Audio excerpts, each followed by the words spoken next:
You're listening to the Pitch Stack Podcast.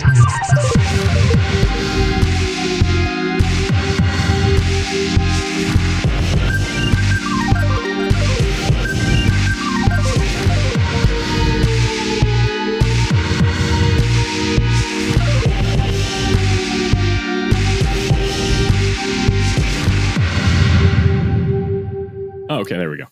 All right, welcome to the Pitch Stack Podcast. I am Douglas DeYoung, joined as always by Mr. Matt Rodriguez. Matt, how are you today? Oh, I'm good. How you doing? I'm doing quite all right. I've just been watching the SCG indie coverage as we watch an unlimited amount of Starvos, Prisms, and Viserais battle it out. And when I say unlimited, I mean precisely 700. Battle it out for the championship of the state of Indiana. 2 Katsus there, right? At least there's definitely I've heard rumors of there being at least one Bolton. You know, I have heard about that Bolton. So as I'm sure you have surmised, we are a flesh and blood podcast dedicated to the latest, greatest, innovative, best thing to come out of New Zealand since fried eggs. Flesh and blood. They invented fried eggs? I don't know, but I'll give them that. Okay, they deserve it for flesh and blood. I couldn't think of anything else, so, we'll give them fried eggs. Yeah, I mean... It seems right. Fried eggs every morning. Exactly. So first, I guess... So, Matt, you're a Magic judge. I'm a Magic judge. We both obviously have spent a lot of time playing Magic the Gathering, which is another card game. Mm-hmm. So... I guess the best way to start this with Flesh and Blood being what I consider the best of all current card games, which is saying a lot considering the history of Magic, the amount of time I've put in playing it and how much I love playing it. Matt, what drew you to Flesh and Blood? Wow. Well, I've been playing a lot of Magic for a while, and I think about last year... I don't know. I heard about Flesh and Blood originally from the polarizing Rudy, Alpha Investments. Oh, yes. And, hate him or love him, he knows good taste in card games, and Flesh and Blood is a really, really good game. And when I first saw him introducing the game and talking about, the mechanics and opening boxes and packs and stuff, I'm like, this game looks pretty interesting. And at first my interest in it was like, I really wish my local game store carried it. I feel like it would be pretty successful there. So I kind of just pitched it to them, nothing really came of it. And then down the line, I saw it, they were holding the product in store and they were actually ordering some of it.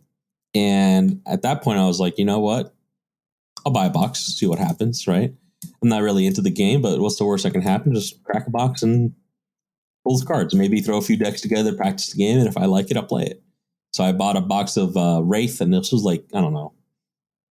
April last year. And then I didn't realize how good it was at the time, but the best pull I got was E-Strike out of that box. It was pretty sweet.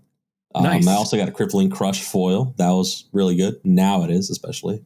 The Bravo Rampant.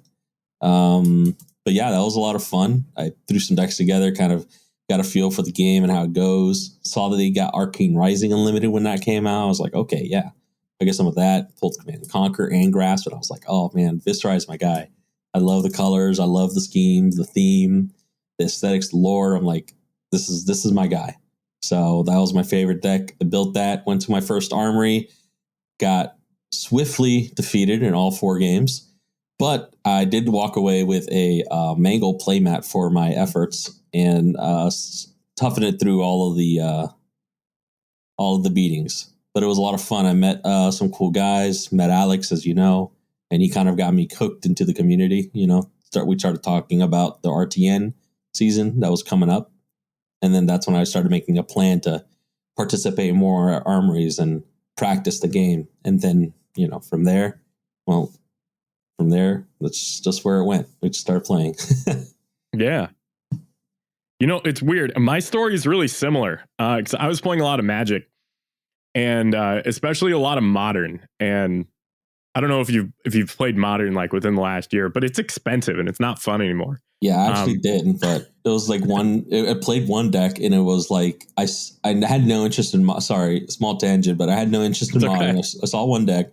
It was the Jund Food deck, and I watched it do the thing. I'm like, I want to do the thing. That's cool.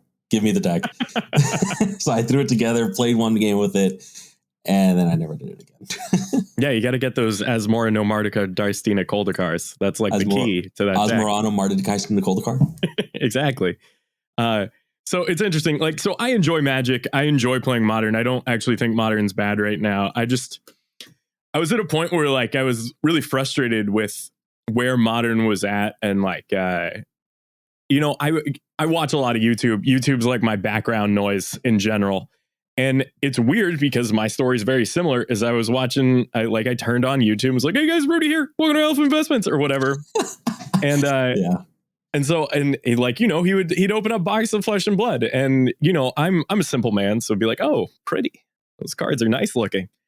And my local LGS in Margate, it's local LGS, nice ATM machine.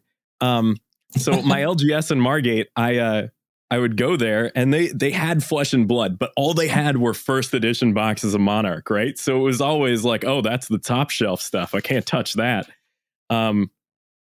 And, you know, I was always curious. I was thinking about it, but nobody else there had Flesh and Blood cards. And eventually one day, I don't remember what happened. I feel like I got stomped in Modern, went like 0-3 drop or something. And I bought a Prism deck because I don't know if it's because I'm Dutch and it's like very stereotypical, but I just love the color gold.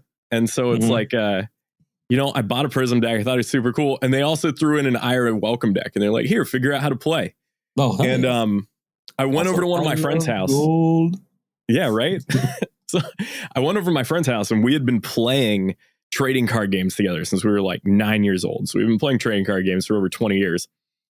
And we originally played the X-Men TCG by Wizards of the Coast, which like I'm sure nobody remembers because it wasn't good. Never even. But we tracked down an original dual deck starter set of X-Men TCG. It cost us a fortune. It was like $4.50. It was like, obviously nobody has any nostalgia for this game. It was still sealed. It cost us nothing. That's fine. I brought over some EDH decks because he had just been getting into Magic through Arena. And then I brought over a Prism deck and the IRA Welcome deck. And we spent most of that day playing Flesh and Blood. And we were like, this is kind of interesting. There's something to this. Mm-hmm. And then, you know, I played a few more kitchen table games, and I was like, wow, there's a lot to this. And I slowly became the very annoying guy at my LGS that I'm sure that almost everybody listening to this has been at some point, where they are, "Hey, have you guys played Flesh and Blood? Have you guys tried Flesh and Blood? Flesh and Blood's so good. Oh no, it's so good. No, it's nothing like Yu-Gi-Oh. It's completely different." I had to buy my tongue last night. I heard some people talking shit about Flesh and Blood, and I'm like, "Oh." Yeah, right. There's some people that have tried it and played it, or some people who know about the game, and I was like, "Yeah, you know, it's all right. It's fine." But I've tried to pitch the game to a few players at the store. Actually got a couple people interested, but most of them, I don't know. A handful of them have continued coming to our armories at Prodigy, but a couple of them, you know, I don't know. Every once in a while, they still show up, but they're not like, you know, going around to PQs and stuff. Yeah. Yeah, the grinder mentality. It's really interesting because it reminds me of the way Magic used to be.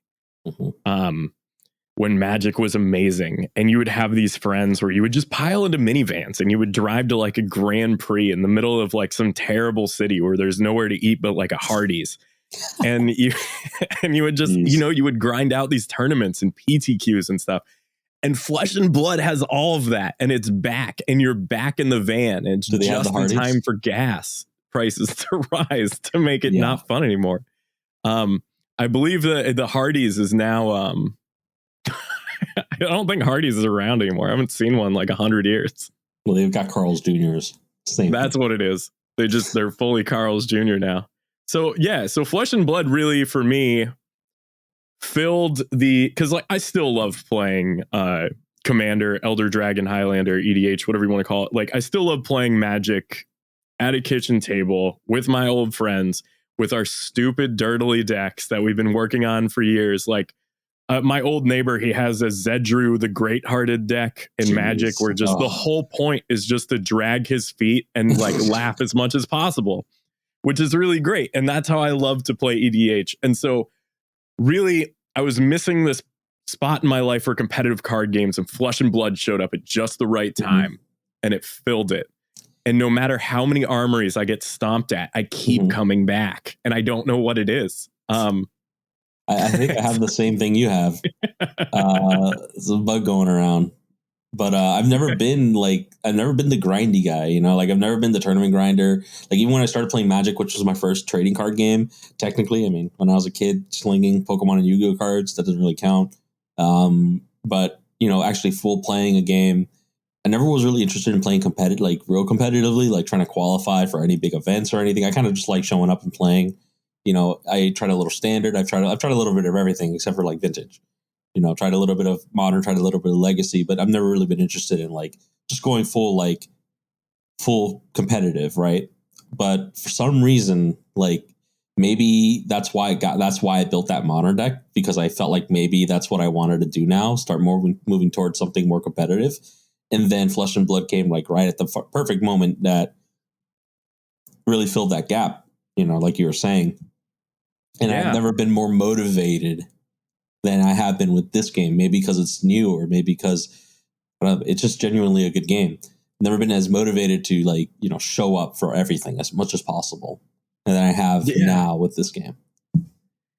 And it's weird. There's something about having a grinder mentality in Flesh and Blood that is very healthy compared to a lot of other card games, where a lot of other card games, to have a grinder mentality, you need to be somebody who takes a lot of things to the extreme. And it's weird because Flesh and Blood, you can have that mentality without going to like the extremes of like being a toxic competitor. And I don't know, I've been thinking about it a lot. And I think what the thing is that Flesh and Blood has is that the game is an absolute slog. Like it just, like it takes, like you're going to spend 35, 40 minutes on a single game. It's highly interactive. You're going blow for blow on each turn. And it's almost like, you know, you watch like a UFC or a boxing match where just, you know, two fighters that absolutely hate each other, just after going through like this mental, physical, combative slog, like they always hug each other at the end. Not always. Like 95% of the time. And I think Flesh and Blood hits a similar 95% of finding a new respect for your opponent. And there's something very healthy about continually wanting to go back for that, finding new ways to play. Like even if you get stomped in, you still found a respect for the other player and the way they played, because it's so rare that you lose on like some cheese or some garbage. You know, you lose because sometimes your deck didn't play there. But or there's you wanted just to play Kano. Yeah, or yeah, exactly. I mean, unless you're just like, you know, god tier Kano player and you just 41 someone on turn one, but whatever. Yeah. But see, it happens so little. And so I don't know. I think there's something about that where you can sit there, you can play against the best players and be like, oh my God, like they just didn't even have to think about those lines of play. I got stomped. My teeth are all over the floor. I got to find an oral surgeon. Like it's terrible. But then I don't know, there's this weird skill level and pattern recognition to this game. And I don't know, I feel like you already understand what I'm talking about if you're listening to this. So yeah, that's how I got into Flesh and Blood. So that said, we both talk about this grinder mentality. And now that ProQuest season is over, Matt, how was your experience with ProQuests? Well, it actually went off to a great start. We played at local in Davie, Florida, Time Twister Games, and you judged. I played the first 5 rounds, and thank you for judging, by the way, once more. We really appreciate it. Any judge that puts their time and effort into the community, you know, they take the time off to not play, and they help us out and make. I just like having a reason to wear button downs. Oh yeah, I mean that's also, you know, looking the drip's real. Exactly. But yeah, like I did pretty well in Swiss. Like I played into some really interesting matchups. So to be fair, depending on whether I had played Starvo or against Prism in those matchups instead, who knows? But I'd like to think I still would have won. I did play against OG Bravo, much respect. And that game came down super close, down to the wire. Yeah. And then I played against the Levia deck, and that was interesting. Yeah, out of nowhere. I remember somebody showing up for it, and the whole time, like as a judge, you can't play favorites, but I was secretly rooting for that deck. It's like get those three living legend points. It's about time. After our match, I was like, I really want that Levia to be a top 8. Please, top 8 Levia, pummel to victory. Let's go. But alas, they didn't make it. And then the rest of the way, I fought against top 3 decks. I fought against 2 Starvos and a Viscerai. I did lose to one of the Starvo decks. And then top 8, consider it lucky on my part or just, whatever. But my top 8 opponent left and bowed out. So I got a free win on that one. And then in my next match, top 4, lost to an incredibly skilled Starvo player. And I mean, that was for me, it was a really fast game compared to his last one. It was the same match. It was I was playing Viscerai. He was playing Starvo. But the last match he played was Viscerai versus Starvo also. And that one just was an incredibly long slog match, which is interesting because it kind of speaks to like the game and how some games can shift depending on cards you draw or, certain lines of play or the players you're actually just playing against. Maybe it was just me being, maybe just not as not as well versed as the other players. But our game lasted like 20 minutes and the other one was like almost 2 hours. An hour and a half, I think.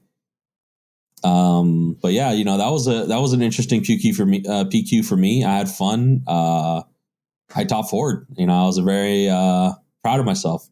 Then I went out to the Collective in Orlando. They are actually. I thought I performed pretty well too. Even for not topping, I went 3-3. I played against 2 Lexis. It was very interesting. Lost to Lightning Lexi, which was incredibly fast and very difficult to keep up with. And then I beat the Ice Lexi.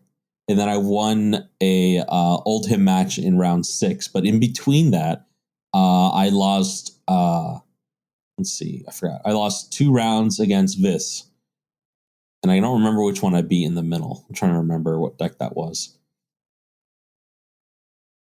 But yeah, that was that one. The third PQ I played at. Oh yeah, and my buddy Jonathan made top. Shout out to Jonathan. He made top on that one. Played against Tariq Patel, but he did not make it sadly to top 2. Yeah, that tends to happen when people play against Mr. Patel. That seems to be a recurring theme for his opponents. Yeah, but I think they both definitely played extremely well. Jonathan luckily got his PQ, his PTI at a subsequent ProQuest later down the line. And then I played at Haywana Plays ProQuest. I just totally bombed that one. I don't know, like either it was my opponents were great. No slag on them, but I've also felt like I was just not in the right mind state, It definitely affects games too. I just was like I was just demoralized, I think, after playing 2 ProQuests with like very little results. And then no opportunities beyond this one to play another one, without like overextending myself. Oh yeah, you put too much anticipation on it, I guess. Yeah, well, in terms of like, driving around and taking time off of work and whatnot, like I didn't want to extend myself too much. I was just like, this is going to be the last one for me. And then it ended up being a smaller ProQuest, and I went 1-4 with no hopes to make top. So that was unfortunate. Played against in that one Starvo, Reinar. Oh, Reinar was the one I beat in the Collective ProQuest. I now remember which one it was. Beat Reinar and then lost to Viscerai Kano. Yeah. Yeah.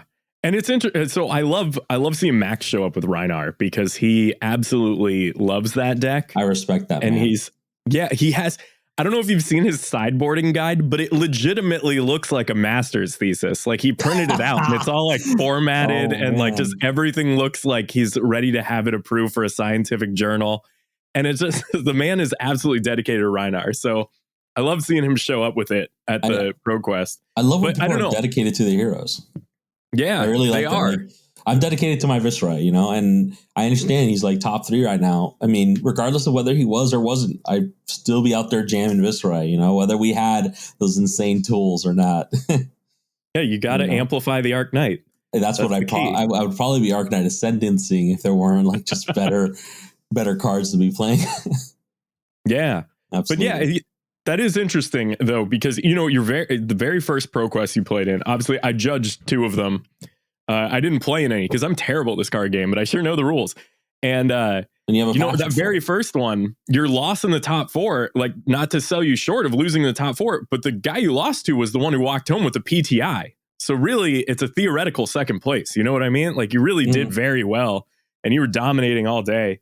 And so I don't know if it was just the meta shifted or the matchups were weird, but I think in a weird way, the even at that final ProQuest that Hey want to play, you ended up playing against like a lot of strangers.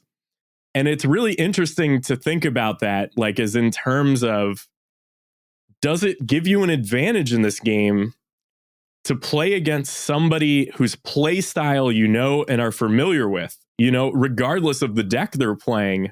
Isn't that, I don't know, that's something interesting to think about. Like, I definitely considered that. Is it maybe, I would maybe consider it more, talking about more, unless you're like consciously like, okay, I know what my buddy's playing. I know his sideboard technique. You know, I know how he pitches and I know everything, you know, unless you're consciously thinking about it, it's all very, I think maybe subconscious. Like you're just making decisions subconsciously based on that information. And I know I've done this before, and I can admit to doing it, you know, like, you know, whether, you know, I admit to making subconscious decisions because of information I have, whether it was like how they drew their card and how they shuffled their hand, or, you know, I see him organizing his pitch when he goes to the bottom, meaning he's counting the bottom, you know, those kinds of things, you know. But for the most part, you know, again, playing against strangers and stuff, I kind of like just like to think that they know the same things my friends do. For the most part. You know, like I'm assuming they're at least as knowledgeable as, you know, the people in my meta when they're playing their decks. So like, for example, like, I mean, this was all up to like whether he had the card or not, but I was playing against that Rhinar in the collective, and there was a really interesting turn where I thought something, which was probably a good thing, and it ended up not mattering because they had 2 action points from Scavskins, and they came at me with a club, right? They still had an action point and 2 resources open. So I thought, you know, or no, they had 1 resource and a tunic charge counter, and they had a card in arsenal. So I go, okay, I can block this club here and then wait for that next attack that I think might be a swing big underneath that arsenal, right? Because you have exactly 2 mana and you have an action point. So are you baiting the end of your turn by swinging with your weapon, right? Because usually that's kind of like how you think. You end your turn with a weapon, right? But if you have something after that, that's like kind of a wild card there, right? I mean, that's how I like to think of it. You know, imagine Rosetta coming in for 2 and 2, and then all of a sudden they go, actually, here's a non-attack action, instant speed. I have go again, and here's another attack coming at you. It's like, whoa, what? I thought the turn was over. Yeah, you know, that kind of thing. So I was thinking about it for a few minutes. I'm like, oh, I know they you know, they've got swing big. That's a card playing against me. It's in your arsenal. You got 2 resources. But in the end, I'm not having it. But it's just one of those things where I'm like, I'm thinking about the lines that have been played against me before, right? The same things that I've seen happen in other games in my local metas when I travel to Orlando. Yeah, that's interesting. Like the pattern recognition stays the same, huh? At least for me. I mean, I think sometimes I try to expect like the worst, or like I try to expect like odd plays, and then rather be disappointed or rather be not disappointed isn't the word, but be wrong, than not expect it and then all of a sudden see it happen. It's really interesting. So I feel like the best piece of, so I play a lot of card games. My cousin's a professional poker player, so it's not fun to play poker with him, but like, like I absolutely love card games. There's something about card games that just, I don't know, it just does it for me more than almost every video game or really anything other than musical instruments. And the best piece of advice someone has ever given me when it comes to playing card games is never play around tricks. Like don't ever get it in your head that your opponent is trying to like bluff you or bait you. Always play around optimal lines of play. And I thought that was so interesting because I felt like when I first started to like get competitive at card games, especially Magic the Gathering, I felt like the missing piece of the puzzle for me was like, oh, I need to like somehow bait my opponent into making mistakes by making them believe that I have a card I don't have, or I'm going to play something I don't have. And then when I finally read that thing that was like, you know what, just always take your optimal line of play and always play around your opponent as if they're taking their optimal line of play. I don't know. I think for me, that was like my first big skill up moment in card games. And I feel like, I know you didn't directly say it like that, but a lot of like what you're saying with the pattern recognition and like it not really making a difference between who's piloting a deck versus what you see in the board state. It seems a lot like you think like that subconsciously too. I mean, probably. I don't know. I'm trying to put it into words as best as I can, but there is, some level of like overthinking that I definitely go through. And I realized that even as you explain that logic behind just making optimal plays, I'm like, yeah, I probably sometimes don't make an optimal play, for the sake of either trying to see to bait in a reaction out of my opponent or to try to play around a reaction from my opponent, and I think that's my downfall a lot of times is that maybe I think I expect too much, Yeah, it's interesting. I don't know. I quite like that.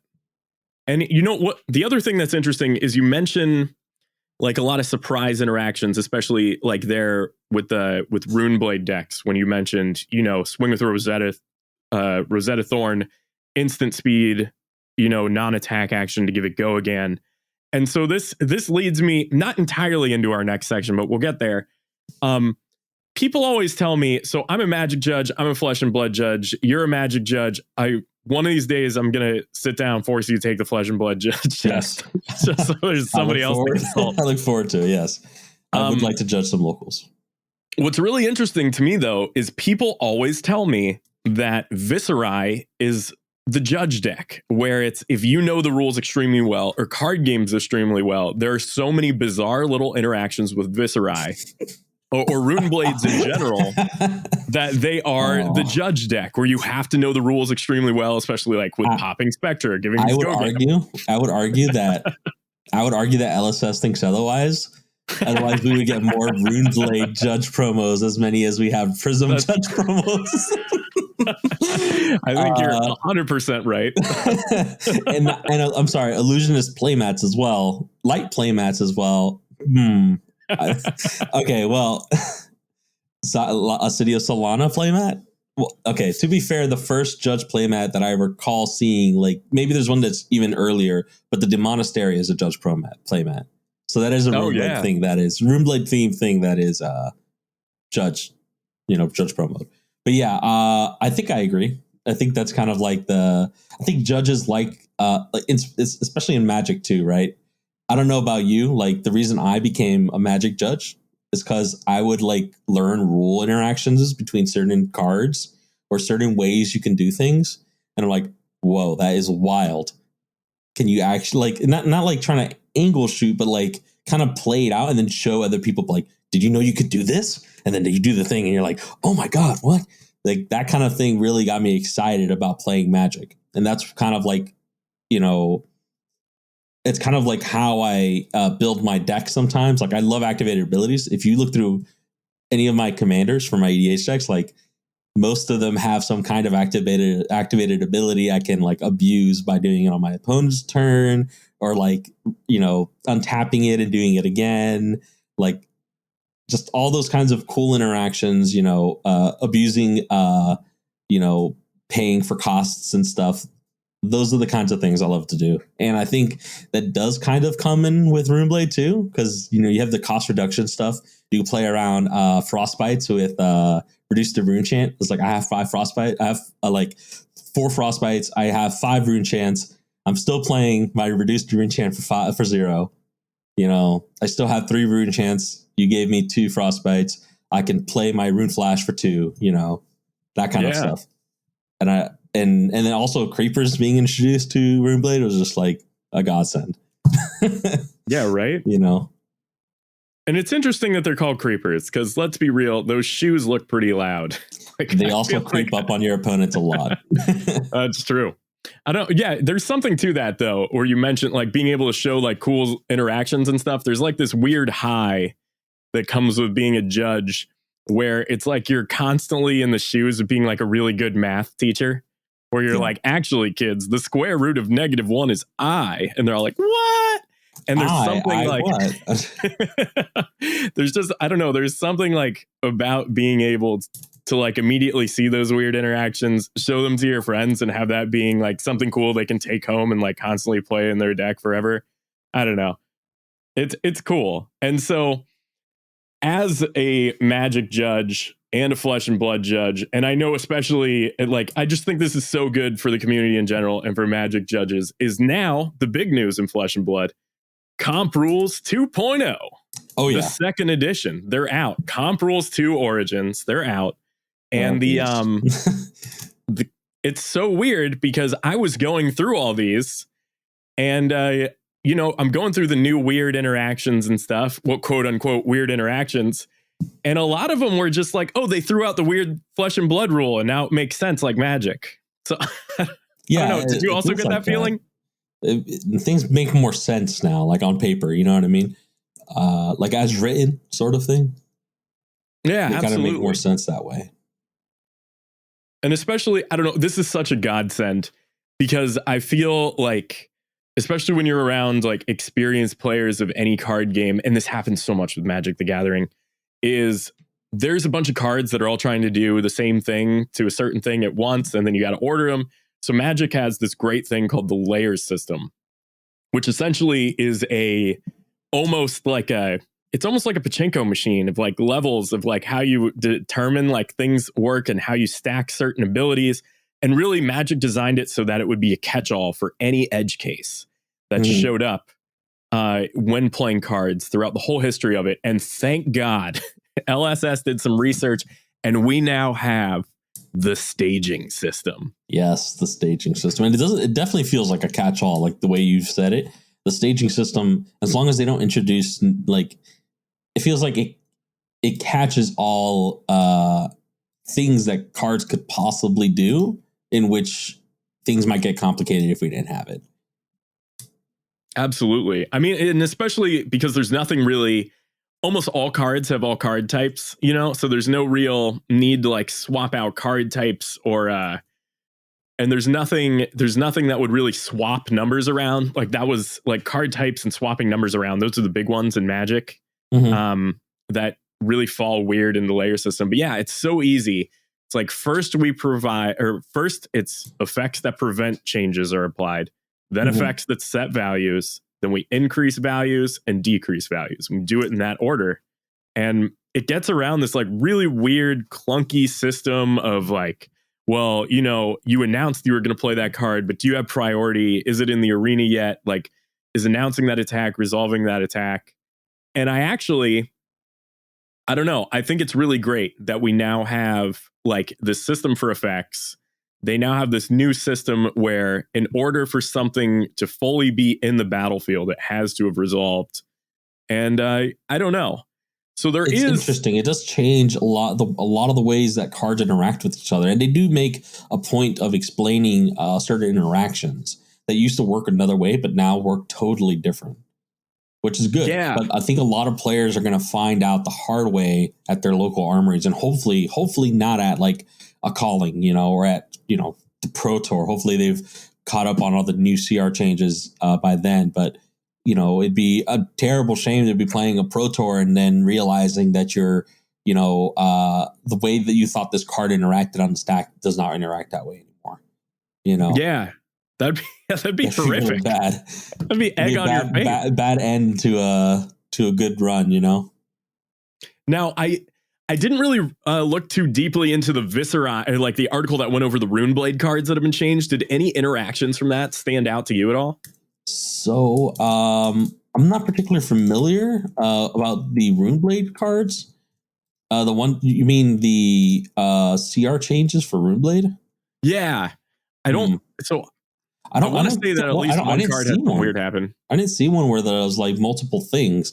The only thing I could tell you that, which I thought, honestly, if I'm being honest, it's never come up. It has come up a week ago. So I guess CR2 is kind of in effect already. But playing a Sonata Arcanix, I interpreted it before I knew that it didn't work this way in CR 1 point whatever. Sonata Arcanix, when played, did not have the mana value of the decided X right beforehand. It had waited until it resolved. Right, exactly. Once it resolved, it would have that mana value the base cost, right? But now it has base cost of whatever amount of resources you paid into it. Essentially, once it gets played, once it's on the layer, the stack, so things like Frostlock or Lead the Charge particularly was the one that happened with me. I played a blue Lead the Charge, so anything cost 2 or greater this turn would gain me an action point, and I played this Sonata Arcanix for X is 1. So that would be 1 + 1 is 2. And I gained an action point in that game. But it was just, playing a casual match a week ago at Armory. So, I mean, is CR2 active, by the way? Yes, now? Yes, it is. All right. So it's nothing too bad. But I did not know that beforehand that would not have gained me an action point. Yeah, and I think this goes back to, my original thoughts when I looked at this is everything now makes sense to Magic judges, right? Because in Magic, when there's an X value, you look at the mana cost or, just the resource cost of a spell is what's put into it when there's an X involved. And it just makes so much more sense. And it's a lot less alienating. And I think LSS is finally, I don't want to say that they were resistant to this idea, but I think now they're trying to go more out of their way to accommodate it. And they understand that 90% of their player pool is going to be coming from Magic the Gathering. And to make their weird, questionable interactions work more like Magic has. And that's not to say that like Magic is this thing to aspire to. It's to say that, Magic the Gathering's been around for 30 years and they keep messing around with the rules to make them easier for people to understand. So it's like they've already done all the work for you. Magic has made quite a few hiccups in their years. Not to mention in the last couple of years. So oh yeah, they're definitely no stranger to bad design. So yeah, I don't. Yeah, so the X thing. Yeah, exactly. I don't know. So yeah, the X thing makes a lot more sense. I think, as somebody that is expecting and anticipating judge calls on the new CR 2.0 and what's going on and what's going to happen with it, I feel like, and I can tell based on the articles they've published that LSS strongly agrees here, the vast majority of judge calls are now going to be on attack and defense reactions and things like reprise triggering. Yes. And the thing it's really interesting. Now. Yeah. So technically, when you so I don't know. So technically, if we look at the priority and layer system, so this is like a deep rules dive here. Whenever you play, let's say you just attack, with Dawnblade or whatever, and then you play an attack reaction as a glint of Quicksilver to give it go again. There is actually a period of priority where you pass priority to your opponent, then it comes back to you, and then you allow that to resolve. And then you get priority, your opponent gets priority, and then somebody else can play something else. So there actually is... The best way I like to explain it... The best way I like to explain it is that The reaction step only ends when there are no reactions on the stack to resolve, and both players pass priority. Yeah. So like if both players pass priority while a reaction's on the stack, that doesn't end the reaction step. It resolves the current reaction, and then both players must pass priority with no reactions waiting to resolve. I think that's like the best way to explain it, the most succinct way. It's very much like effects of Magic. You know, you play an effect or trigger an ability, but all players must pass priority in order for the ability to resolve. Yeah, and I think you absolutely nailed it, is to think of it in terms of the individual reaction and then the reaction step.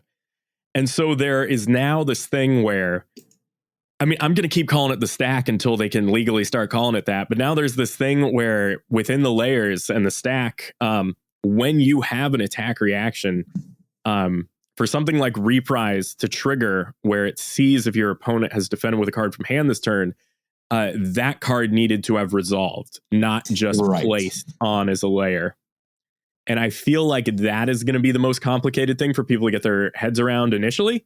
But obviously, hey, if you're listening to the pitch stack, you're already ahead of the game. Exactly. So yeah, that's, like, I don't know. Mm-hmm. I don't know. Yeah, go ahead. I was saying they gave a really good example as to a situation where you would want to actually try to get the benefit. You know, say you attacked with your weapon, and no cards are declared as a defense, right? And you're playing Dorinthia or some warrior. A brute now defend reacts with a reckless swing, and he discards a 6. Right, so the reckless swing has not resolved yet, but you are at 2 life. So you might have a card in your deck to protect you from, you know, I'm not sure what card might exist. A sigil, right? You might have a sigil in your deck to protect you. You could draw, but if you play Glint the Quicksilver from your hand as an attack reaction in response to reckless swing before it resolves, you will not have Reprise to draw that card because reckless swing needs to resolve, and if it resolves, it deals 2 damage and you die. Yeah. So there actually isn't a way out of it now in that situation. Same thing with Steel Blade Shunt, warrior on warrior. I feel like you'll probably see reckless swing more often happen. But yeah, that's like kind of just an unfortunate effect of this new ruling, is that, you know, cards have to resolve in order for them to be actually declared as an object on the chain, you know? Yeah. And the other thing they added that I think is important is they have clarified their targeting system, which, you know, I mean, like anybody that judges Magic or delved seriously into the rules know all cool teens like Magic and Pokemon and how that's incredibly important. Geez, what's the acronym again? Shoot. We'll save that. We'll save all hour it'll take to get into that. Yeah. But so the other thing is that they have now clarified the targeting system. Mm-hmm. And so now when you play a card, it must have a legal target. Otherwise, you can't play it. And then if, you know, while a card is being played, let's see, it's important to see how these targets interact with defense reactions. Because if you play something like Route with a target, it's not gonna pass through. And I know one of the things that bothers me is they haven't been entirely clear on how this is going to work in terms of, like, does the spell fizzle if the target gets destroyed after you declare it, but before it resolves? And I feel like they are implying that on a lot of these, but they still haven't come right out and said it. Right. Okay. So what you're suggesting is that they have, this is in design, it's cards played without targets or legal targets will not just be undone, but they will be fizzled, essentially, like the speaking shorthand. Yeah. I don't know. Would you personally make that call though? Like, just ignoring like rules and stuff. Would you call, like, you know, say a player at an armory, maybe not an armory, maybe one step higher, like at a PQ, right? They play a something like that. Let's just use the card you said, route with no target. Would they? Oh, actually, route may not be a good example. It says you may return, but you still have to select a target. So I think if it says, I believe the way route is that you do need a target in order to play it. But if something else caused that target to disappear, I don't know. Mm-hmm. Well, so this is something that we need to dive into, I guess. I think maybe Route's not a great example, just because of the fact that, in order for a reprise to even be online to begin with, there has to be a defending card from hand on the chain link. And then that is a non-equipment defending card that they can return to hand. So there is always going to be a legal target on the chain so long as reprise is online for Route. Yeah, that's true. So that makes sense. But also, like, the target weapon attack, I mean, you would never be able to play it unless there was a weapon attack. Unless you're attacking with, an attack action, which I guess I haven't considered playing since you're playing Warrior. But yeah, I mean, naturally you could not play a Route if there is an attack action on the combat chain. Yeah, I think that. Yeah, I think that I mean, it makes sense that you can't play it if there's something. And I feel like there's not a lot of things that cause attacks to be destroyed. Obviously, there's Phantasm, but there's not a lot of there's not a lot of Phantasm buffs currently. So I don't know. Maybe this is something. This is probably one of those things that is currently buried inside the actual CR 2.0 rules. And I don't know. We'll dig into this for next episode, because immediately as a Magic judge, that's like what steps out to me is like, well, does it still resolve if the target is no longer legal when it goes to resolve? So the example that the CR article gives in terms of when they reference Route here have limitations on targeting.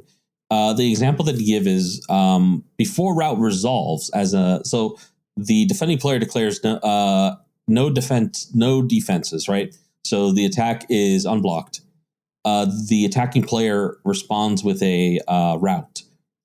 Before the Route resolves, though, the defending player reacts with a unmovable, allows the unmovable to resolve, and then now Route tries to resolve, but there will not be a reprise target because it checks when it's played. It was never given a target. Yes, it is only allowed to select the target on play, not on resolve. Interesting. Okay. So yeah, like now that reprise is active on Route, but it can resolve, but there's not going to be a target for the reprise ability on Route. Interesting. Okay, so I think also we can use that to work backwards to say that if you played this card and there was a legal target, if that legal target no longer exists when it goes to resolve the layer, then it will resolve. I think it will resolve only the weapon attack part. I don't think it will resolve the returning to hand. You still get +3, but you won't get the reprise effect. Yeah, I think that's reasonable. Yeah, interesting. I think it's maybe just implied, just because it's not really discussed. But yes, the Iron Song response one is interesting. I didn't realize that, but yes, that would be true. If reprise is online, you couldn't play it with no effect. So yeah, so in case y'all were wondering what judges do, we basically sit and we talk about the rules until one and or both of us get confused, and then we go look it up and then reconvene a few days later. Yeah, I would say that's 95% of judging. Also, so there's something interesting here in the article that they mentioned something regarding of how judges should resolve issues and disputes among players when it comes to the new rule changes and targeting, right? So they say that benefit of the doubt should be given to in any situation where an unoptimal target to play a defense, there would be an unoptimal target to play a defense reaction that would allow the reprise condition to be met. So what I think is saying is, like,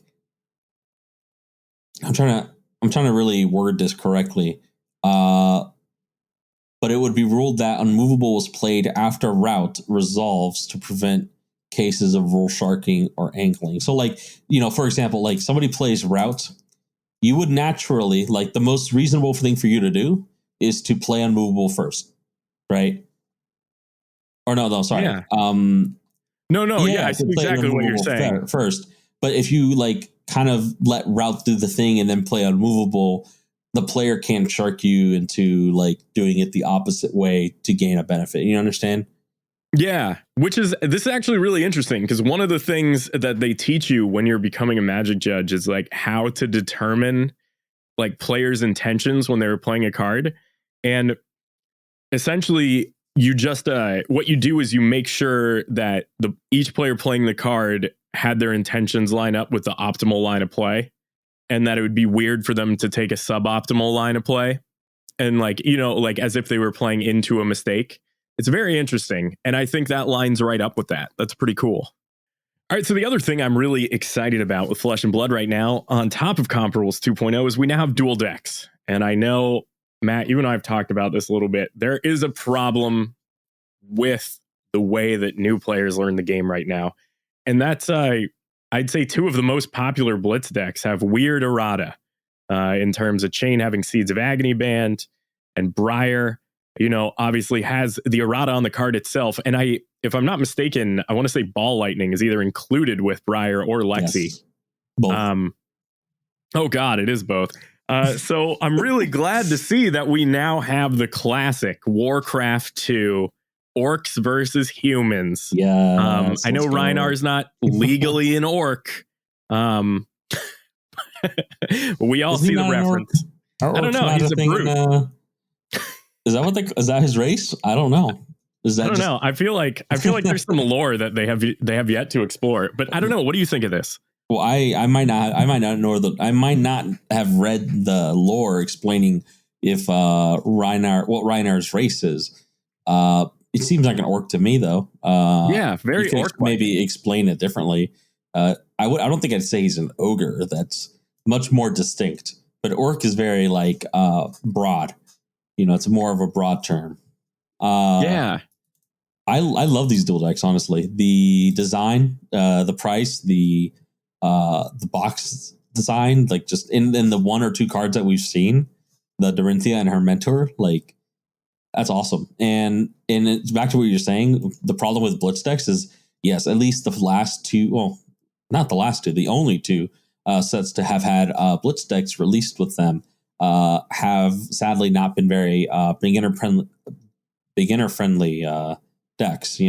They have the talent system included, which is a little bit more complicated explaining to players, newer players at least, how it works. You have arcane damage in both of these sets. You have cards that are banned or cards that are errated in 3 of these decks. So it's kind of like, yeah, here's the deck. Also, by the way, that card's banned if you're going to try to play or upgrade this deck. Oh, also, that card doesn't do what it says it does. And then 2 of these decks have banned cards. So exactly. Also, your equipment has to be in the same sleeves with Levia. It's like, oh yeah, jeez, yeah, that's a thing. Yeah, so it's always fun. I did manage to get a little bit of interest from a friend teaching them Bolton. I did give them the option though of playing Chain or Bolton, and I let them know Chain was the better deck. They still chose Bolton, so the outcome of that game was on them. But yeah, I think they're not terrible decks to teach people with, but there are definitely issues with them. But I do think more vanilla heroes are definitely the best way to teach players the game. Like Dory and Rhinar are like the 2 best heroes you can choose to teach new players the game, in my opinion.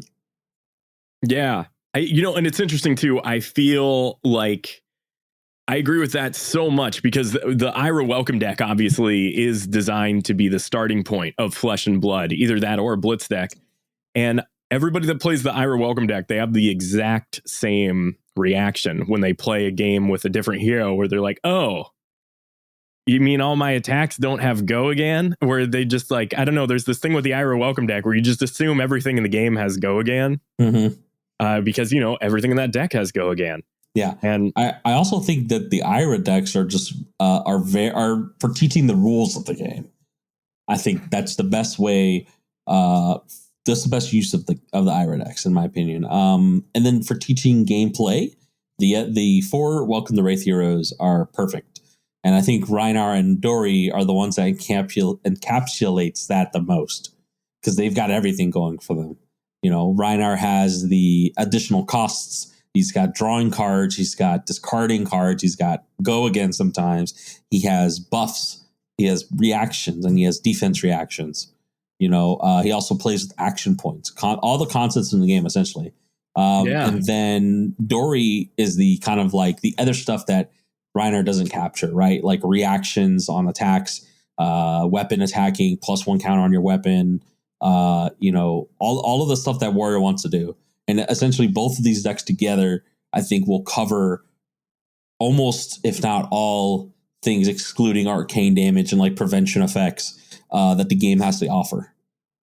Absolutely. And, I didn't even really think about it like that with how complete of an overview of the game is, where they're like, let's avoid. And then, they do a really good job of avoiding what I consider to be the two most difficult part. Well, there's actually three things that I consider very difficult to wrap your head around the game. But, by avoiding things like Phantasm and like arcane damage and then banishing things from your graveyard. I don't know. This is great. It's a great step forward. I think the banish zone isn't terrible, at least for somebody for people who are new to TCGs, it might be a new concept. But for anyone who's played any kind of TCG, playing something out of the banish zone probably isn't too complicated. When I read Shane, fair. And when I first read Shane, I was like, wow, this guy must be busted. And I was right. He was very busted because I'm like, oh man, he has like 8 card hands on like turn 4 or something, right? That's how that works. And yep, it's exactly how that works. Turns out. But absolutely. Those concepts in general, though, are very abstract to most people when they're learning the game. And they're a little bit more difficult just to pick up right off the bat. Especially like Spectra and Phantasm, like you explained, because you have to deal with at that point learning how cards resolve, right, and effects that get applied after, right, like blocking. I only say this because I thought about it, but like blocking a Phantasm card with a red shrill, and then out of nowhere, like somehow making an aura with like Spellbound Creepers, and then now it's a 7 attack, and now Phantasm pops. Let's not give the new players headache. Sorry. No. I mean, obviously anybody listening to that understands that. But I feel like this is it's so weird too, because this game only has one problem right now, and there's no like clear path for new players to start playing. And so I'm really glad to see these dual decks coming out, especially as somebody that started playing Flesh and Blood literally at a kitchen table. It's nice to see them put together, this little kitchen table pack. And so I don't know. I'm excited for it. I'll pre-order it. I'm stoked. We're getting cold foils. We're getting a warrior. I actually just looked it up in the background, and at no point did they mention the word orc, or ogre. They just refer to him as the apex predator. Occasionally they say brute, but I'm not sure if they're like class or whatever. I don't know. Tell us more about Reiner. We need to know, is everybody there a brute? I need to consult the Reiner king of the local meta, and ask him how, give me the lore. Tell me everything about Reiner. Well, so speaking of asking questions for local players and listeners, let's go to our listener questions segment. This week, we actually have a question from a fake listener because we don't have any yet. So, Matt, we'll start with you. Which hero do you wish had more support in the game? Oh, that one. I would like to say it's a tough question, because there are a couple heroes I wish had better or more different ways to play, like, more play styles. But I think the answer for that one's easy for me, is Levia. I mean, she is probably the weakest hero right now, but she has so much potential, right? And I think what she lacks is like a distinct ability or something, right? Because her hero ability is just, I don't die sometimes to my own cards. But she doesn't have anything that really kind of like, other than like really huge attacks, right? And sometimes wide turns. She doesn't have anything other than that to scare her opponents into blocking, right? And it's unfortunate because, like, I've played many games against Levia with a couple different decks, mostly Viscerai, And I'm just never blocking that deck. Right? If you're playing the top 3 decks, like you almost just don't feel like blocking it. And there's not really much of a repercussion, for it other than going and taking like 19 damage in 2 turns or less. And then all of a sudden, though, if you're playing any of the top 3 decks, like they just kind of say, okay, I see your 19 and I respond with 25, or some massive number. And then also hand control if you're playing Starbow. So it's kind of she's in a tough spot, I think. Maybe some kind of equipment that would be very geared for her deck that doesn't require you to like pop it, like kind of just constant effect. I don't know. Maybe some new shadow cards I think would be nice. Yeah, maybe even like a little arcane damage. I feel like would be flavorful. Some general shadow cards that just kind of have arcane damage ticked on there, But that might create a problem in the future if they decide to add shadow talent to another hero. That's my only concern with that. But it does sound like a really good like way to give Levia a really nice buff. Yeah. What hero do you wish had more support? So this is going to be controversial, but I want Dory to have a little bit more support. Huh. I feel like Dorinthia has been almost there for the vast majority of the life of this card game. And she was top tier in the beginning, as far as I remember. In the very beginning, Warrior was amazing. But I think in the current meta, I don't know, Warrior is such a... it's the very first class most people pick up, like in RPGs, or it just makes the most sense. And I would like to see Dory have maybe 1-2 more cards, maybe some sort of, I don't know what I would add, but something that would allow her to be a tier 1 deck. I think that would be great. Absolutely. And I can't even think of what it would be because I feel like anything that I can think of to add to it just makes her immediately overpowered. So it's a really fine line. Like you can't add better equipment with better blocking because then basically she's just guardian. What would you think of an attack action designed for Dory? Because Bolton... Nourishing Emptiness? That one's okay. It's not bad, but it also relies on you only running one of them, which doesn't feel great. Right. Nourishing Emptiness is a really weird card. You only really ever want one of it, unless like you're just trying to high roll and like, just have better chance of drawing it early. And then the second one just becomes pitch. Right. Yeah. I want there to be maybe an attack action that Dory can play, right? That still synergizes with her plan of attacking with Dawnblade every turn. Right. Yeah. Something obviously it's got to have go again, or gain go again in some way, right? That can't be cheesed by your opponent blocking totally, right? I don't really like that because then it just turns off your turn. You lose your counters on Dawnblade, right? Something that your opponents aren't going to want to block because of, but also kind of like, or they have to make a decision, right? Do they want to block this or do they want to block your Dawnblade and not let you get any more counters? Right. Of course, if you're playing Sabers or Axes Dory, this might not be like the right card. But I think they should develop some kind of attack action that's geared towards one of those strategies. Yeah, like a small must block attack action, kind of like something like a head jab that only does 1 damage, but if it hits, like you gain 1 resource point. That seems very broken, as I hear myself say it. But something like that could work. That feels pushed, but not pushed, but like it feels, I don't know. Something like that's like a good design. I just feel like something inconspicuous I'd like maybe better. Oh, yeah. Like just like a sleeper card? Well, when you play it, your opponent doesn't know whether this is going to be like drawing a card, right? You don't know how good that's going to be for them. Usually it's pretty good. But like when you're like cost benefit analysis on a snatch with Go Again, right? You think, well, are there worse on hit effects to worry about coming up, right?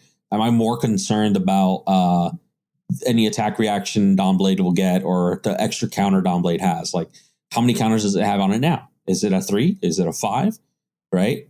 I think those are like things that we might want to consider if those are things they might want to consider when designing an attack action that will cause your opponent to need to decide to block or not to block. Yeah, I don't know. That's just where I'm coming from. But I do like the idea of giving her more ways to produce resources, because sometimes she finds herself a little starved when it comes to reactions, the ones that actually have a cost associated with them. absolutely. Maybe route becomes a little bit more playable. I don't know. I feel like route's pretty good. I just don't see it a lot. Yeah, I think the deck's going to get there. Especially, I mean, you don't put a character on the face of your new premiere product. You know what I mean? Like, obviously, without pushing it. And I think we saw that squarely with Starvo. So hopefully it happens with Story, you know? What if it was? What if Starvo was an experiment? What if they were like, let's see how fast we can get a hero to living legend status? Oh yeah, they're just taking office bets. Winner has to fry some eggs. Loser has to fry some eggs. I don't know. Yeah. Whatever they do for bets in New Zealand. Well, you know, Matt, I think we're coming to the close here of our very first episode of the Pitch Stack podcast. So I'm going to ask you, do you have any final thoughts? Well, this was exciting. I actually this was a really good time. I had a lot of fun recording this, and you know, our conversation flowed a lot smoother. Not a lot smoother than I thought, but like, it's been a while since I sat in front of the mic and then just talked, right?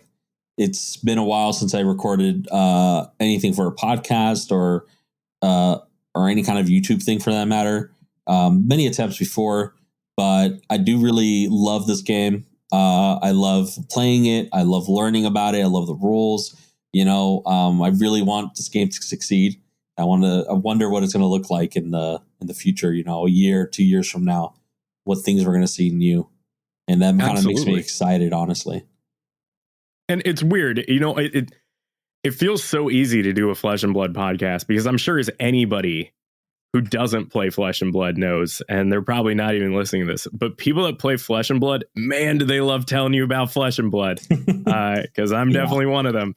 And so I don't know. It's this has been pretty smooth. And I guess my final thoughts are, I'm pretty excited for skirmish season. I have more reps on Blitz than anything else. So next episode, maybe we'll do a little skirmish season preview. We'll talk about blood on her hands and how it's probably going to get banned.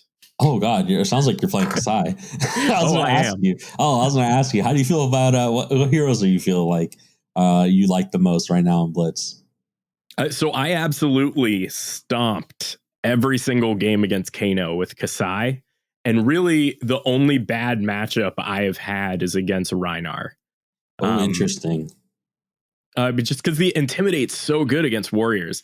So, I don't know. I'm excited for skirmish season, because you don't need a judge to run a skirmish, which is great. It means I can play. So I'm looking forward to it. There we go. Yeah, I'm looking forward to it, only just to do something different. You know, I play a lot of CC, so I'm actually kind of excited to maybe put some items in play with Data Doll, or play a blue pry on your turn after you attack with Dawnblade, or Centauri Saber, so I could take the blood out of your hands with pry. Just take that, put that on the bottom, draw a new card. That's me and Christian at Hey Wanna Play. We were testing Kaio versus Data Doll, and about an hour and a half into it stopped being like a question of like gameplay and lines of play versus how many games do you think we would need to play for Data Doll to win one? Like, it didn't even matter who was piloting it. I mean, I feel like Data Doll's pretty good. Just the Kaio matchup is so bad. Oh, well, yeah. Kaio's just Kaio, though, so like none of your cards can defend when you're Data Doll. You only have 3 of them. It was weird. It was a really weird matchup. Yeah, it's tough. You'd like to go first with Data Doll, ideally. Get something going. Maybe an Arsenal card. That'd be nice. Yeah. I think Data Doll's got a lot of potential. She definitely just folds to a lot of card decks, but it's fun though. At the very least, we're not winning, but it's definitely fun. Cool, right on. Well, yeah, we'll do a deeper dive of this coming up. Skirmish season. We'll do a little analysis, figure out some decks, figure out some sleepers. I'll get some more Blitz reps in so I can talk about it. Absolutely. Well, this has been the Pitch Stack Podcast. I've been Doug, and this has been my co-host, Matt. Thank you. It's been great. Yeah, thanks for listening, and we'll see you next week.